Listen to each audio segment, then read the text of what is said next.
Hello दोस्तों, good morning. स्वागत है एक बार फिर से आप सभी का एमजेटे एजुकेशन में। दोस्तों आज है 29 मार्च और आज की वीडियो में हम लोग बात करने वाले हैं 29 मार्च 2024 के मोस्ट इंपॉर्टेंट करंट अफेयर के क्वेश्चंस के बारे में। सबसे पहले तो मैं आपको बता दूं, मैं ही हूं, सुमित मिश्रा ही हूं मैं ठीक है ना, कोई दूसरा कोई नहीं है।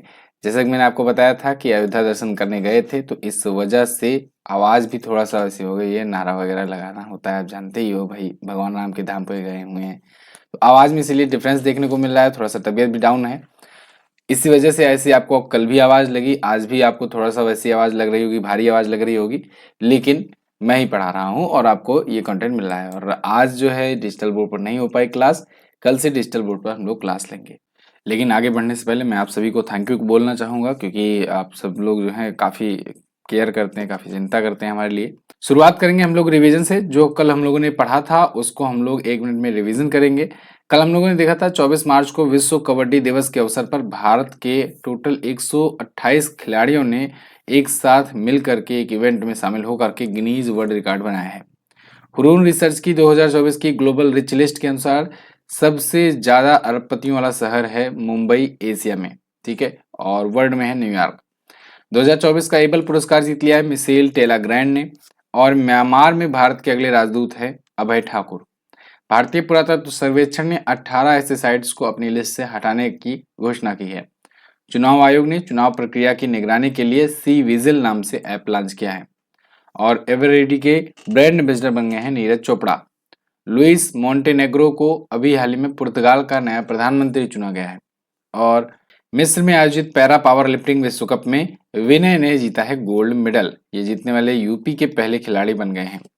और भारतीय कृषि अनुसंधान संस्थान ने भारत में संरक्षित बासमती किस्मों का नाम बदल करके उसकी खेती करके उसे बेचने के लिए उसके खिलाफ कानूनी कार्रवाई करने की मांग की है। किसके खिलाफ? पाकिस्तान के खिलाफ। ये टॉप 10 करंट अफेयर के क्वेश्चंस थे जिनका आपने किया 1 मिनट में रिवीजन। कल हम लोगों ने इसको डिटेल में पढ़ा था, आज रिवीजन आपने कर लिया है। अब आगे बढ़ते हैं। अच्छा, इसकी क्विज और पीडीएफ अगर आपने नहीं प्राप्त की है तो वो आप एमजेटी ऐप से प्राप्त कर सकते हो।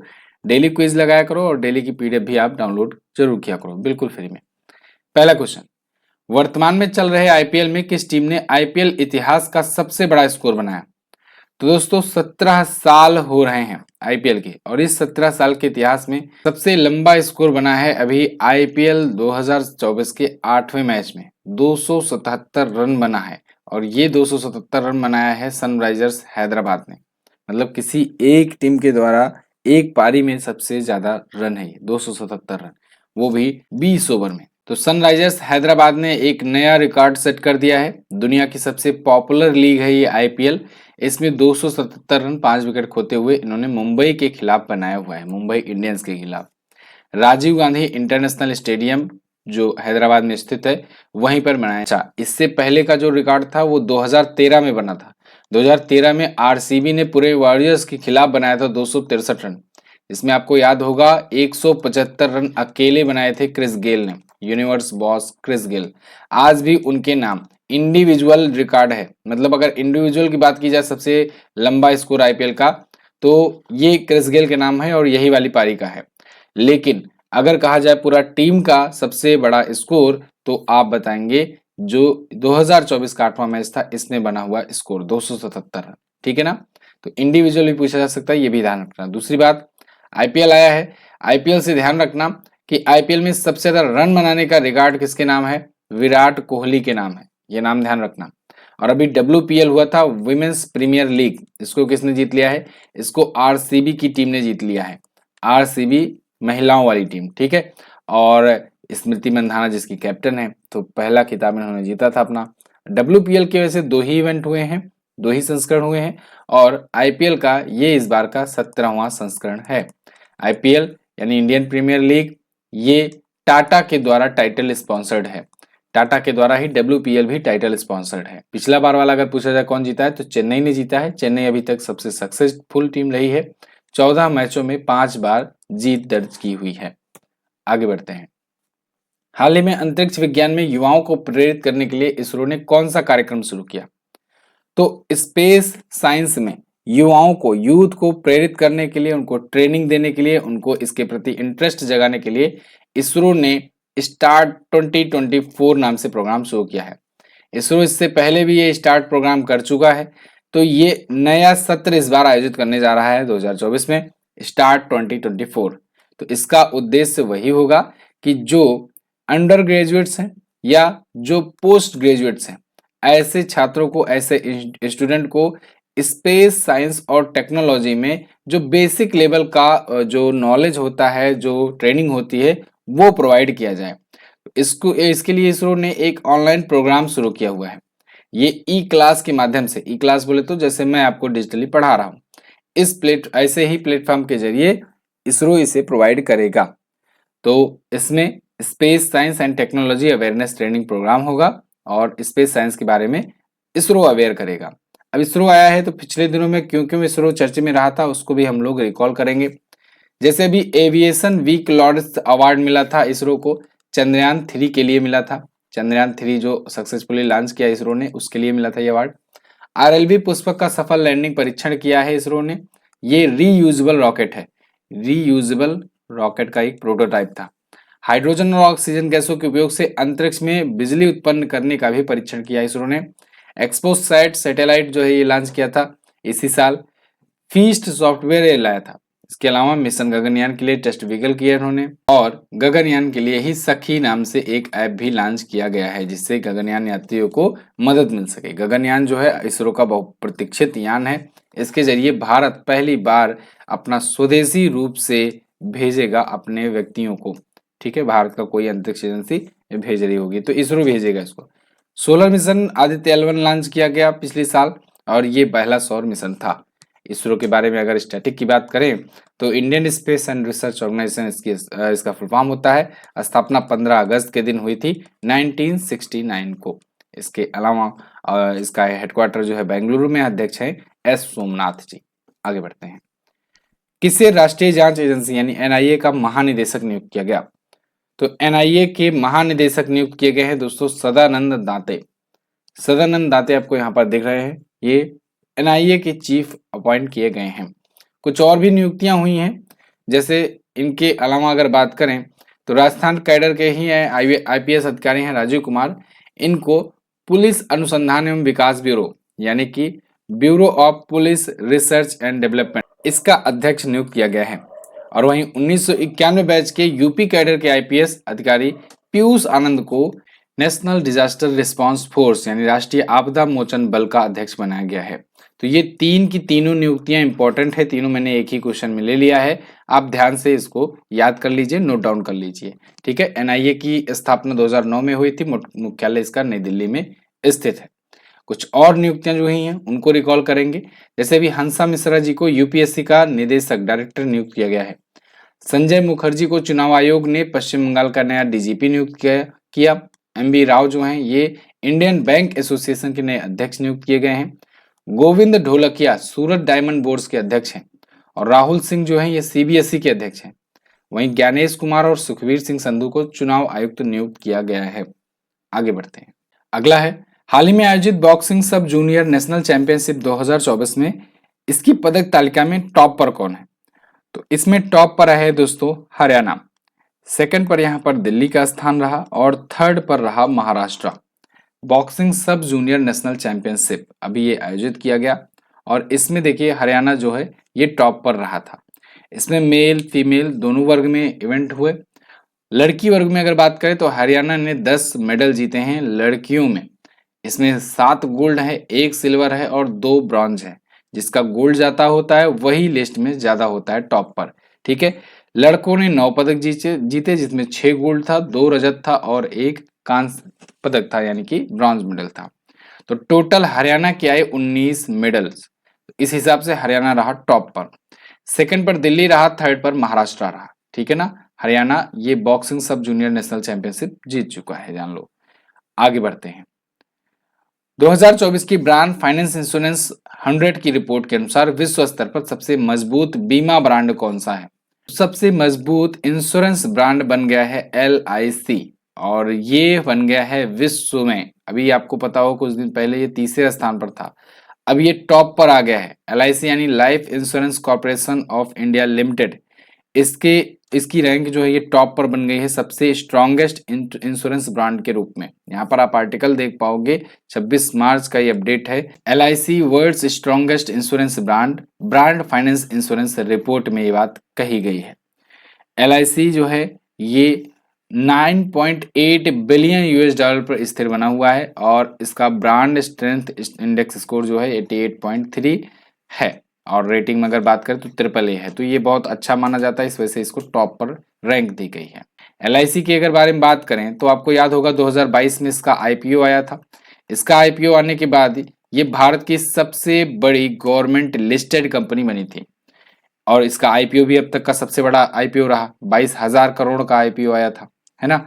तो 1956 में इसकी स्थापना हुई थी। बहुत सारे इंश्योरेंस जो कंपनियां हैं उनको सबको मर्ज करके 1956 में LIC की स्थापना की गई थी। मुंबई में इसका हेडक्वार्टर है। अध्यक्ष हैं सिद्धार्थ मोहंती LIC के। एक और जरूरी बात दोस्तों, ये टेक्स्ट बुक प्रीमियर लीग शुरू हो चुका है, 28 से 31 मार्च तक है और इस लीग में अभी तक का सबसे कम प्राइस में टेक्स्ट बुक पास और टेक्स्ट बुक पास प्रो मिल रहा है। इसको आप ले सकते हो।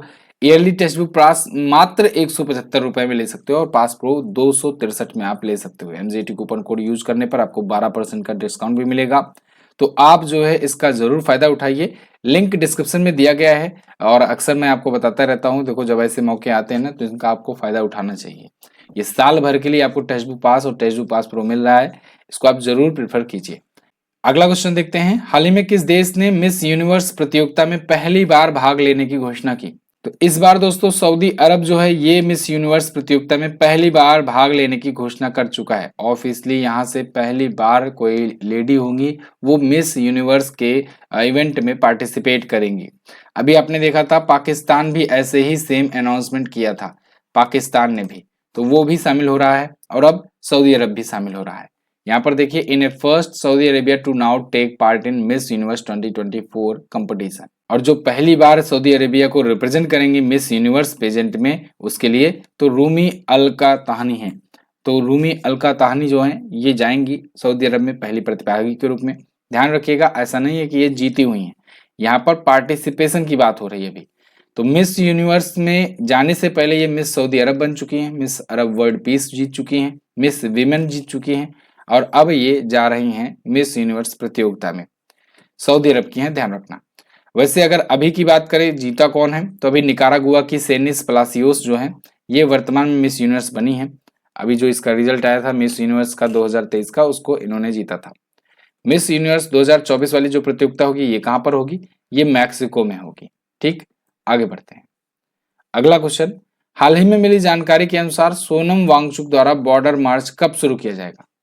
तो दोस्तों सोनम वांगचुक, इनके ऊपर मैंने अभी आपको रिसेंट में ही एक वीडियो दी हुई थी जिसमें मैंने लद्दाख के बारे में जो भी अभी टेंशन चल रही है, जो भी वहां पर प्रोटेस्ट हो रहा है, उसको सबको अच्छे से समझाया था कि क्यों वहां के लोग प्रोटेस्ट कर रहे हैं और लद्दाख की डिमांड क्या है।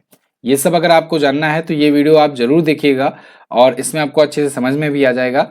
यहाँ पर वो जो 21 दिनों का जो प्रोटेस्ट चल रहा था, 21 दिनों की जो भूख हड़ताल चल रही थी वो कंप्लीट हो चुकी है और अब सोनम वांगचुक ने कहा है, क्योंकि अभी कोई रिस्पांस नहीं आया सरकार की तरफ से, तो सोनम वांगचुक ने अब कहा है कि बॉर्डर मार्च जो है ये शुरू करने जा रहे हैं और ये शुरू करेंगे 7 अप्रैल से।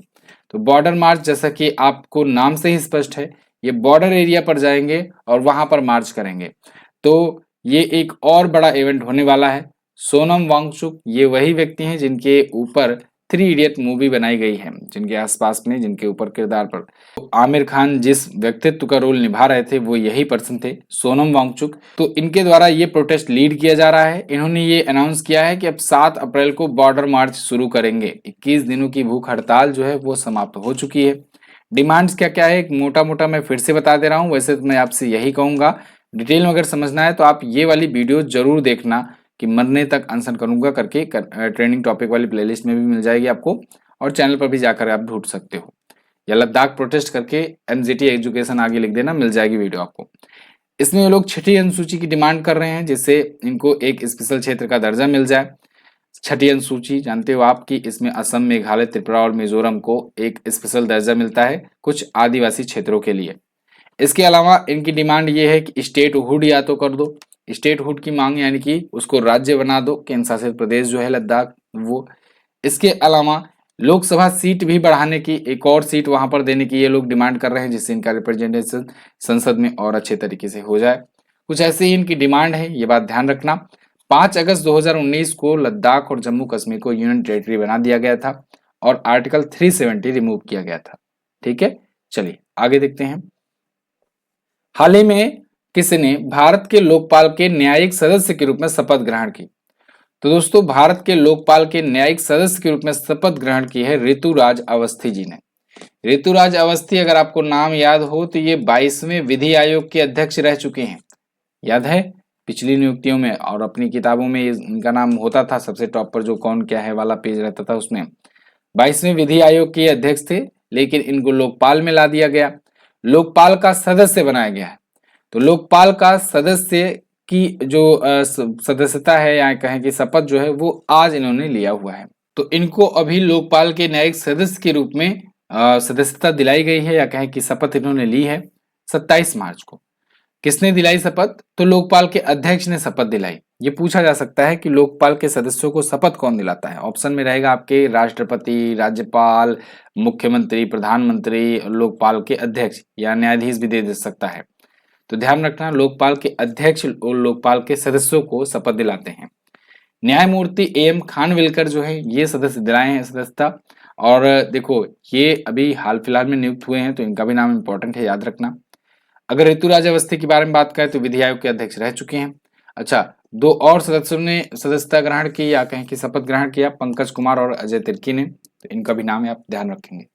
वैसे लोकपाल के बारे में भी अगर आपको जानना है तो लोकपाल एमजीटी एजुकेशन लिख करके सर्च करना, उसकी भी इतिहास भूगोल सब आपको मिल जाएगा।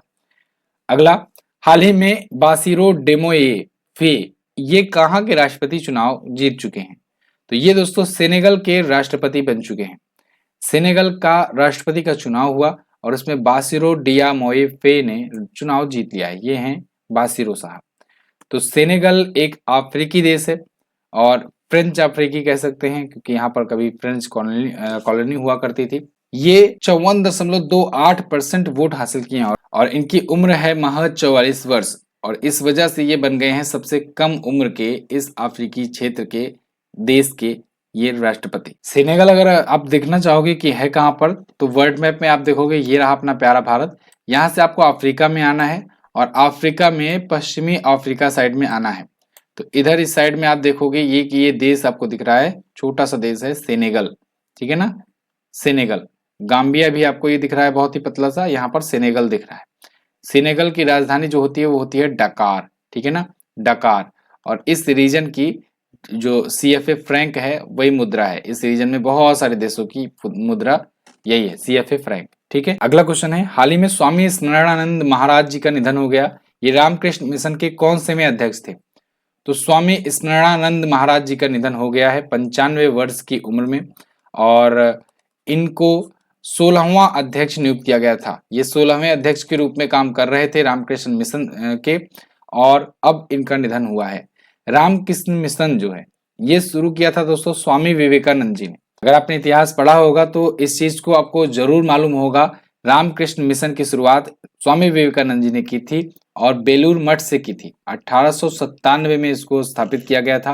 रामकृष्ण मिशन का मुख्य उद्देश्य यही था कि रामकृष्ण जी के, रामकृष्ण कौन थे? स्वामी विवेकानंद जी के गुरु थे।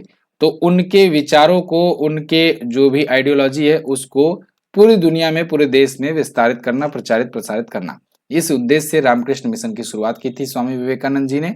वे पहले अध्यक्ष मान सकते हो थे। उसके बाद ऐसे समय समय पर और अध्यक्ष नियुक्त किए गए और ऐसे ऐसे करते करते 16वें अध्यक्ष थे स्वामी स्मरणानंद महाराज। तो इन्हीं का अभी निधन हुआ है। 2017 में रामकृष्ण मठ और रामकृष्ण मिशन के ये अध्यक्ष बने थे। इसका मुख्यालय दोस्तों बेलूर मठ पश्चिम बंगाल में है, ध्यान रखिएगा, और 1897 में इसकी स्थापना हुई थी।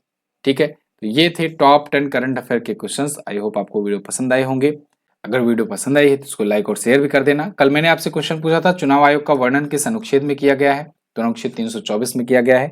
और निम्न में से किन ग्रहों के बीच क्षुद्र ग्रह पाए जाते हैं, तो मंगल और बृहस्पति के बीच में पाए जाते हैं। आज आपको क्या बताना है? आज आपको बताना है जिब्राल्टर की संधि निम्न में से किस दो महाद्वीप को अलग करती है।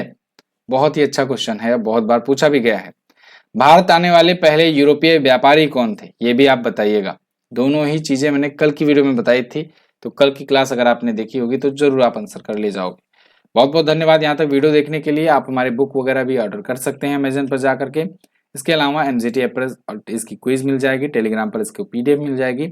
आप इन सब का फायदा उठा सकते हैं। लिंक सबका डिस्क्रिप्शन में भी है और पिन कमेंट में भी है। Thank you so much. जय हिंद, वंदे मातरम।